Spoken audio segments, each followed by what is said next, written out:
All right, everybody, welcome to the Subscription Podcast, episode number 10. Very excited for episode number 10, aren't you? I am. You just played footsie with me. I did. I wasn't going to stop the podcast for that. I know. I couldn't hold it in. I know. I realized as I was thinking about the podcast the other day that we never introduce ourselves at the beginning. We just get right into it. So let's lay that down real quick. I'm Paul Chambers. And I'm Chris George. And we're the co-founders of SubSummit, the largest consumer subscription conference in the world. And we love subscription. So if you're just joining this podcast, we love having you here, and thanks for talking subscription with us. We're going to be diving into a lot of fun things today. I signed up for Twitter Blue. I want to tell you about that. You're getting a check? Yep, I want to tell you about that. I'm not getting a check because I'm not that popular yet, but I signed. Oh, sorry, the blue check. I thought you were saying do you get the blue check from them? We're going to talk about that, and we're going to talk about a couple other things here. And I realized last night you and I have two very unique superpowers. Oh, wow. Okay. And because coming into this podcast every time, like I've got a nice running list, I've got some talking points, and you're just good with going with the flow. Yeah. And my superpower is and this is what plays into the way we organize the conference, right? I do the schedule, I work on the details, the minutia of it, all the things that make the conference happen. And you bring some great relationships into there. And so I'm the organized guy, but you're amazing at recollection. You're really good at recalling things. Somebody will say something to you one time and you'll stock it away and you'll bring it up. Like that time I thought I came up with the idea for Peloton being acquired. Yeah. And you're like, no, I definitely said that. And then it turns out you were right. Yeah. We went back to the footage. But you're great at recalling things like that. And so why are you being so nice to me today? I'm also saying what my superpower is, so I'm being nice to myself. Oh, okay, yeah. I'm just saying what our superpowers are. So this plays well into the podcast and the way we like to talk about things and explore topics here. Well, I appreciate the kind words. Sure. But this all stemmed from you walking in saying, what are we talking about today? Exactly. Yeah. Every time. Without Paul, I'm dead. And likewise, right? You're really good. But what's important to know, that's what you're great at the event is introducing people to each other, right? You'll see somebody and you'll say, oh my gosh, yeah. I remember you asked me about this. Here's the person you need to meet over here and talk to. And that's what makes SubSummit awesome in a lot of different ways is that. So let's talk about Twitter Blue for a second. Yep. And I did this because I was excited to explore the possibility. I wanted to see what the sign-up process was going to be like. And then I wanted to see how it changed the way I've been trying to get a little more active on Twitter again. I've had Twitter since one of the early days. When you tweet from your phone, you're big. You love Twitter. Yeah, I mean, I never got into it. I should, right? I don't have time. It's a whole nother time suck, you know. So I think you're good at focus where you are right now, but I'm still not approved. So there's I did this over the weekend. I did this on Saturday or Sunday. What did they ask for? You just have to sign up, and then they have to verify you. Yeah. So there's a human on the backside, I assume. Did you send any press? No. You just sign up and you put your credit card in. I don't know if it's actually going to start when the billing starts even, but I don't have the blue check still. And here we are on Wednesday, right? Yeah. So it's 3-4 days later. Maybe they know you're just a robot. That's my complaint, right? And you're joking about that, but here's the thing. It should be able to look at my Twitter history, how long I've been on, my tweets, look at the patterns, and be able to make a near instant decision on that, or at least provide the guidance to the people on the backside running this. And I'm slightly frustrated this didn't happen. Now, I do eventually want to go through the cancellation process and understand what that's like. But it seems like they're leaving a ton of opportunity on the table for subscription revenue because I can't get these people verified fast enough. Have you heard of another subscription doing a verification like that or waiting? Or waiting for approval? A membership, waiting for... I guess some memberships have done that before, right? Barely. I mean, they want the subscriber. But in Twitter's case, it makes sense because...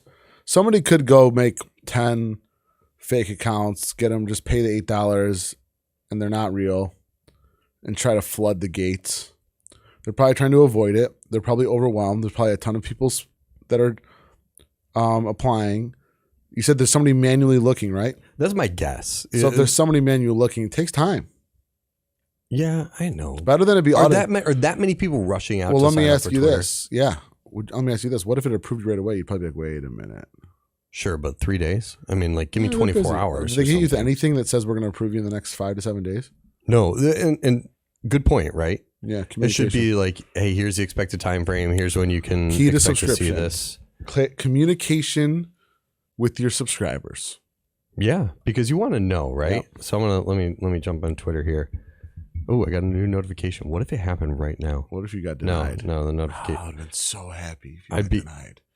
That'd be crazy. So yeah, no, nothing new in there. It shows active. Do they have any like data around how many subscribers are on the paid plan right now?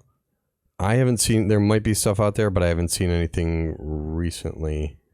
It shows. See, I don't see a blue. Yeah, I don't see a blue check next to my name yet. How many followers do you have? I'm nobody on Twitter. No. I've never really. You're somebody to me. Oh, that's cute. But like I haven't. Oh wow, they expanded. All right, I'm gonna get sucked on this black hole of Twitter now. You can tweet more words now, which is a lot of fun. Look, I've never been super active on Twitter. I've been more of a lurker. And this is one of the things Elon changed recently, where he can show you, you can see now how many views are on your tweets. Just, how many people saw it compared to likes and comments and retweets and things like that. And it turns out like the numbers are significantly higher. Like there's this one tweet I'm looking at that has 100,000 views on it, but 17 replies, 92 retweets, 3,500 likes. So it's interesting. What's happening out there. I think it's going to grow. And I think, there's some good revenue. Oh, the other thing they announced the other day on Twitter is, and this is why I thought you meant when you said write a check, I thought you meant like I was going to get a like actual physical money from them. They are now sharing ad revenue with creators when ads are displayed in replies to their tweets. Wow. So Mr. Beast posts something and there's an ad in the replies on his tweets. He will capture a percentage of that revenue. That's cool. That's pretty big. Yeah. Elon's driving people to the platform more. Yeah. Are they seeing a big increase in engagement? Oh, yeah. Yeah. Twitter usage is up significantly. Yeah. And so, that's starting to grow. You know what else is going to rise in use significantly is Bing. Why? So the announcement from Microsoft, I think it was yesterday or Monday. When did that announcement? You follow Microsoft. You're a big Microsoft No, but fan. I'll check. Also, I'd like to welcome Bradley to the Welcome podcast. Bradley to the show. Bradley can be on camera now. Yeah, so Bradley's one of our video team members. He's one of the OGs here. We got Alex. Yeah, we preferred Alex on camera, but we'll take Bradley as a second. Bradley is a backup. So Bradley's going to be our voice of reason from time to time in here. But so they came out and announced that so Microsoft made an initial big investment in OpenAI, and we got something to talk about there in a second too with ChatGPT Plus. Oh yeah, they just subscription. Yes, I saw that. But now they're integrating the OpenAI features into Bing, and that's pretty game changing. Remember, Google's got something that they said is going to destroy OpenAI. Yeah, maybe. I think it will. Some of the smartest guys I follow. Yeah, are saying it, and I don't doubt Google is a powerhouse, and I'm sure OpenAI is pulling all their data from Google. Google will probably make them better. They're not pulling their data from Google. They're pulling their data from websites, but I'm sure some of it. Listen, Google's got more content and power than anybody. Sure, they still have the majority of the traffic. Yeah, but are more people going to go to Bing now because they, I don't think you go to Bing and decide? I don't think so. That's their commercial. We'll see. Yeah, I think it'll be interesting. But on that note, OpenAI announced they've got their ChatGPT Plus. How much is it again? $20 a month. Isn't it great for all you listening? Everybody's moving to subscription, and it makes sense. Everything's a subscription model. It is. Yeah. There's lots of opportunity out there for it. And so, will you pay $20 a month for? I was using it for sure. I would like. It's surprising. Like that to me feels too low. Actually, I was paying for Jarvis for a while, which was AI driven, kind of creation, and I was always like moderately happy with Jarvis. And Jarvis was $100 a month or something. Yeah, I know people that are using OpenAI for content that they're writing, and like they will pay the $20, and like they're getting. It is. Have you used it to like the detail? I'm gonna give you an idea of some of the detail.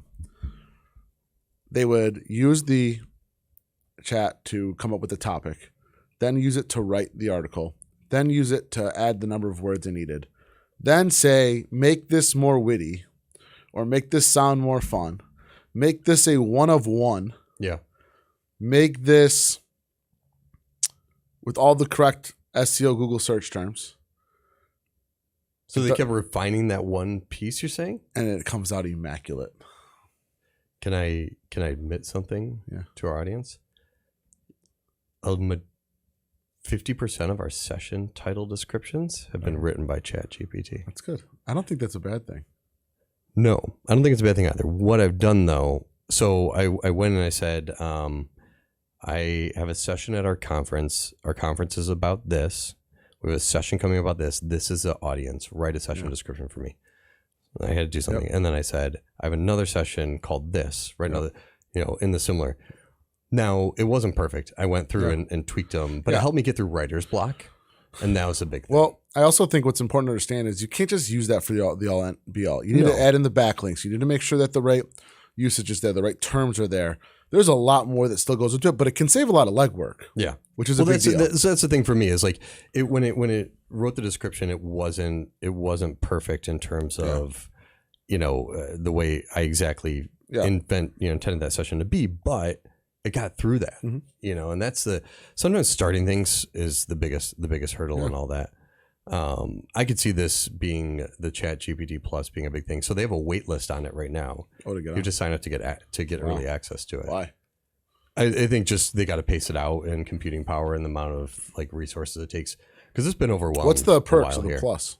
You get guaranteed access into it. Because right now so many people are hitting it, it's getting hard to get in.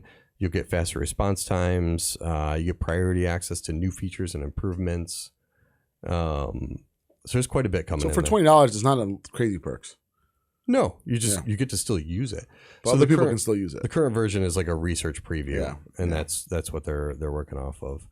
So it'll be interesting to see that unfold. What comes from there. What happens with Bing. I don't disagree that Google's got something in the pipeline there, but we'll see. I've been giving a lot more thought to like robots and AI lately, and then I think the ads, your phone listens to you. I got an ad the other day for a robot lawnmower, and you didn't search? No, I didn't search. You just said it. Well, I don't know what it was. I've always thought about it. Every time I get the robot lawnmower ads, I click in it because I'm intrigued by this. So I pay. What do I pay? I pay $40 a cut, $80 a month and then per season. I probably pay $500 for lawn mowing for the season at my house, let's say. And this robot lawnmower is $1,200. You're talking about like it's a robot, like the one that cleans your house, like a Roomba that mows your lawn. Get that out of here, bro. But let me tell you this.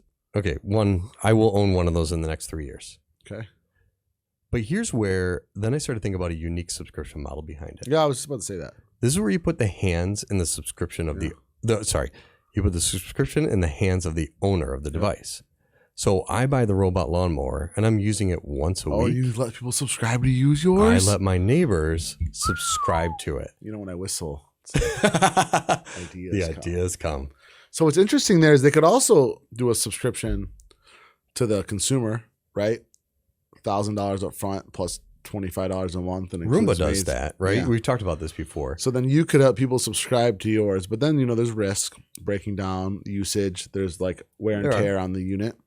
And there's liability concerns, right? But what happens if my lawnmower runs over their kid? I would rather they just build a model that lets you subscribe to using the lawnmower. Yeah, but why? That lets me subscribe. Why not allow me? So that's one of the long-term visions of Tesla is the cars when they can self-drive. I can dispatch my car out and collect a portion of that revenue. Could you on there. Uber without a driver? Yeah, that's happening in Phoenix and other places right now. No, but I'm saying I own the car and I'm an Uber driver, but I'm actually not in the car. My car just goes. Oh man, that'd be insane. You have a fleet of 50 cars that you own. Smart. Yeah, and they're just Ubering people around with nobody there. That is working smarter, not harder. I was in the new Tesla truck last Thursday. What, like a model? You're in a Model S, whatever the newest one was, 2023 or it 22. Had the gaming steering wheel. This thing was just a rectangle. Yeah, he had it self-drive us for part of it. Yeah, and that was insane. Yeah, and the remote is insane. or not the remote, the There's a- steering wheel. That car, I don't like being in it. Why you don't feel safe or what? Yeah, and like the steering wheel, like it was tweaked out. It's a different steering wheel. Mine just has the round one because mine's super old now at this point, but it still works. I can't justify it. Maybe for the new hardware, but like I'll drive that car into the ground. It's one of the best cars I've ever owned, and it's only got 80,000 miles on it. You know, they last typically $250,000 at least. What happens at $250,000? So like the batteries start to degrade, and can you get a new battery? You can. In the past, I've seen that as an option, $20,000 for a new battery, which I'd do that. Like it's a super safe car. Like I'll probably put my kids in it because I can restrict the speed on it too and stuff like that when they start driving. So anyway, so let's come back to the robot lawnmower because I think there's opportunity for another subscription model in there that really hasn't been explored yet, where you, the consumer, are offering subscription as well. That's interesting. Like what other? Yeah, there's other things you could do that with. What other things could you do that on? Could you do that with household items? You know, could you do that with? You have a good record collection. Could you let people subscribe to your record collection and get stuff? You know, so all you got to do is put like a label on it and get it out the door because you're not listening to every record all the time. I don't know.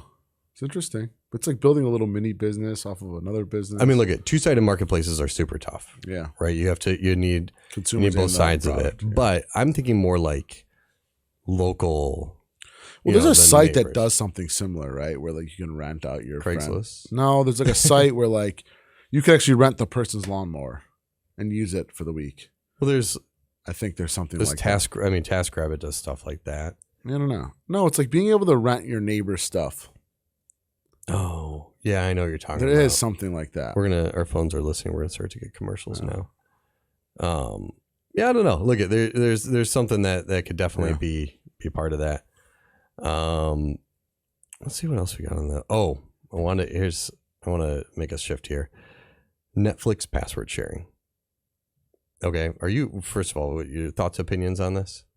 I don't know what's so Netflix is going to start cracking. They're finally rolled out how they're going to crack down on the password sharing. IP address. You have to basically log in a Netflix account from your home every 30 days to verify that you're like at that location or you can be at that location. So that's easy. Why don't they just do that? It only can be shared if it's at the same IP address.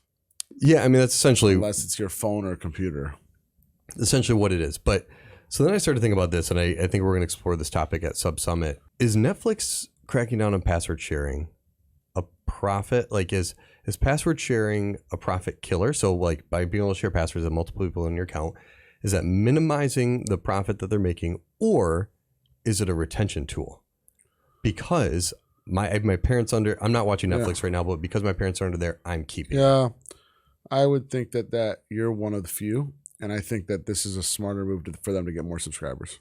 But do you think they'll see more cancellations because of it? No, not more than they will get subscribers. Now, however, Netflix, what's important for Netflix? Why are you looking at Alex? He raised his hand. He had a question. I'm canceling. He's canceling. Okay. So you're canceling Alex because you and your 3 friends can't all use it? Yeah. Okay, so what happens when season 5 of Stranger Things comes back?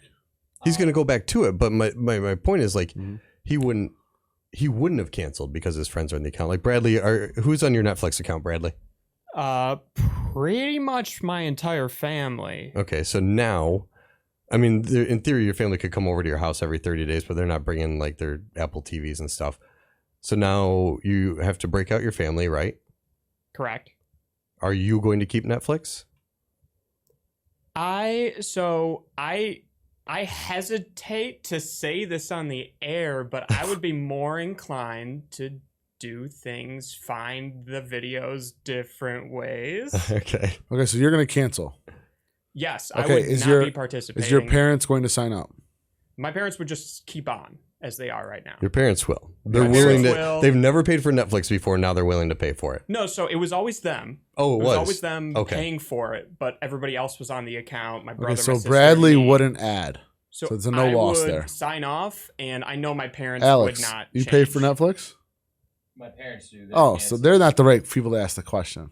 Yeah, but I'm not gonna. But I wouldn't make stay. my own Netflix Yeah, that's not a net loss for them. but I'm stripping. Okay, you're right. So I'm stripping out my sister and my parents. My parents probably won't pay for it. They won't sign up for it. My sister probably would. And are you canceling? I'd be more thoughtful of like, if there's nothing I'm watching right now, But if I'll you- cancel but sign back up when I need it. So here's what you have to think about. If there are 5, let's just say there's an average of 4 individuals on every account. One, you have to wonder, is the main person going to cancel? If they do, if one of the other 3 re-signs up, it's net neutral. If 2 of the other 3 sign up, it's a win. If 3 of the other 3 sign up, it's a mega win. There's more likely they're going to net out than have all 4 say I'm never touching Netflix again. Yeah. You know, there's a case out there for bundling and aggregators on this. And this is a topic we are for sure exploring at SubSummit and bringing some of the streaming brands in to talk about, because that's the issue now is, you know, you're managing all these different services. You need one central spot to go to and to be able to turn it on and off. Some of them, like Hulu, allows you to have HBO and Showtime and, you know, different ones in there, but you can't do everything in one spot. Have you seen a good bundler or aggregator yet? Is that even? No, I talked to somebody about it, but I think they're all competing. They don't want to be bundled. That becomes cable. I know. Yeah, I don't think they're going to do that. But I don't know. There's like Disney and ESPN, usually when it's not, but you're not going to see Disney. You're not going to see a bundle. I talked about this actually 2 years ago. Somebody should bundle Disney Plus, Netflix, Peacock, like all of them into one for one low price. That was an idea that I had. Yeah. You get Peacock and Netflix, Hulu, all of them for $70 a month or whatever the number was. But yeah, I don't know. That could happen. You're only getting the bundle for the ESPN and Hulu and Disney because they're all owned majority share. Are of they? the same company? Yeah. Yeah, those ones are. Oh, yeah, okay. yeah. Yeah. So That makes that's sense. why Yeah, I there's don't a think that's bundle going to there. happen. It's a battle for streaming. It's a battle for consumer attention. It's a battle who's going to put out the more original series. Who's going to make you want to watch on those streaming services? I mean, Roku could do it. Roku could, you know, Roku can give you like so the problem is like their portals. This is going to go too nerdy and deep. Like they don't have like APIs where you can manage it all in one spot, and so Roku could tell you what you're signed up for. It knows what you're connected to. They have the best shot at that. Yeah, they do. But you know and that's where if you saw it, what if it told you? What if when you started up your Roku, you're like, and it said like the main screen, like you haven't watched Netflix in 14 days. Would that be helpful? Would that be something you want to see? Roku would say that? Yeah, whatever device you're logging into. Why? Because Roku, you can watch Netflix and not pay for it? No. I guess my point is like if it's notifying you, it's keeping you in tune with what you're using and what you're not, and you know, and making the experience frictionless into like having like knowing like, okay, do you want to turn this off? Like Truebill, now Rocket Money would do this for you. If you're not using a subscription, so you want they will cancel it if for the TV you. is going to let you know about the streaming service? Probably not. I mean, that's what Truebill does. And help you cancel it. Like, how can you not, like, you should be able to integrate that tech in But all there those pretty companies cancel easy. They do. Oh, Yeah. it's super easy. Yeah. It's super easy to cancel. And it's not like it's an issue. It's just more of a use thing and making use of what you I think have. what Netflix is doing is going to be a revenue booster. Yeah. And it's already shown like their ad-supported content is showing to be lucrative. More, you know, people are signing up for that lower price. What do we say? plan. Like half the households in America have Netflix. That, and as we uncovered last time with, Amazon. with Amazon Prime. I was talking to somebody about that at dinner, and they didn't believe me. And then we pulled up the numbers, and it was like, Jeez, so mind-blowing. beats. Yeah, that's crazy. Let's see here. So it's interesting. I was watching 60 Minutes? I don't know. I saw some news clip the other day. Mark Cuban's latest business. Are you familiar with what he's doing there? what is it? It's prescriptions. What's the name of it? I'm drawing a complete blank right now. So I was sitting here trying to remember. It's called Cost Plus. Okay. You can get prescriptions basically for cost plus 15%. Like for your like prescriptions from the store, pharmacy. Yep. And so their theory is what, like overstock? No, it's not even overstock. It's it's the like fact that that stuff's marked up So it's like tremendously the already. alcohol system. Liquor. Kind of, yeah. Right, with liquor, you can't sell it. There's a max price you can sell liquor for in liquor stores. Right, but there is no regulation like that in pharmaceuticals. Yeah, so I'm saying and they're trying to- like yeah. he's trying to like regulate that a little Yes. bit and make it. But then I saw on the Is it all heels D2C? of that, it's all D2C. Yeah, Yep. that's smart. On the heels of that, Amazon launched their RX Pass, which is $5 a month Prime add-on, all you need generic drugs covering 80 conditions. Okay. That's wild. And you get what? At what price? $5 a month. You get Prime. all unique drugs for what? All you need generic drugs covering 80 conditions. Now there's obviously like more in there, you know, like What do you mean all you need? I can just get as much Tylenol I needed? that's what it's not No. Tylenol. No. Like if sugar diabetes or just different things like Those that. are I all guess. $5 a month now. Let's see here. There's Probably a discount on it. losartan, a hypertension drug, generic for hypertension drug, Cozar. I can't say the names of any of these, but they're What Mark's doing is probably super smart, and he probably can put people on some sort of subscription too, because they're going to be a subscribe and say, or not, they're going to need it every month a lot of times. subscribe and save for sure. Yeah. And that's where I think they'll definitely have that. But like the $5 a month Amazon one, the RX Pass, that's amazing to me. What's their benefit to that though? So what's the program? For $5 a month, you get what? It's a Prime add-on, so you have to have Prime. All you need generic drugs. But what do you get? Like how much supply? Whatever you need on No. it, I guess. Whatever your prescription is. No, we got to read that later. That's not what it is, man. That's what they're pitching. This is a TechCrunch article saying what they're I rolling got to out read for that it. article. There's probably something more in there. But it's I think there's a lot of opportunity for subscription and subscribe and save in the healthcare space. Yep. Definitely. You know who's a massive subscription company is CVS with their Care Pass. Oh, Every time I go to check out, it asks How if much I is the want Care to Pass? add Care Pass. It's $15 a month. are I they think coming it to is. SubSummit? We're working on it. Okay. We're getting there. You know who's bought tickets to SubSummit Who's this that? week is Hello Bello. Oh no way! Kristen Bell's company. Yeah, hopefully Kristen's coming. Is she coming? I mean, I'll text her and ask her if she wants to come too. I'll moderate her fireside chat.